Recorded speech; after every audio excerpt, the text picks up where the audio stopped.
Magandang buhay mga ka-update, narito ang weather update ngayong Lunes, December 15, 2025. Ngayong Lunes, mananatiling maulap ang kalangitan sa malaking bahagi ng Luzon dahil sa patuloy na epekto ng amihan. Sa Cagayan Valley, Cordillera Administrative Region, pati na sa Aurora at Quezon, mataas ang tsansa ng pag-ulan. Sa Bicol Region at Mimaropa, magiging cloudy to overcast ang panahon na may posibilidad ng isolated o biglaang pag-ulan dulot ng easterlies.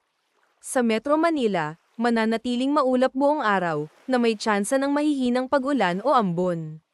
Sa Visayas, walang inaasahang malawakang masamang panahon.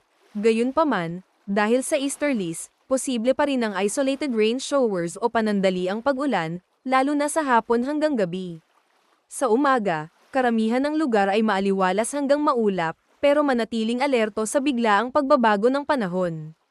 Sa Mindanao, lalo na sa Caraga at Davao Region, patuloy ang mataas na posibilidad ng pag-ulan, pagkulog at pagkidlat dahil sa easterlies.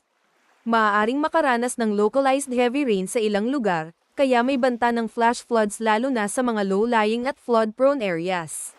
Huwag kalimutan mag-follow sa ating page and i-share ating video para updated ka lagi sa lagay ng panahon.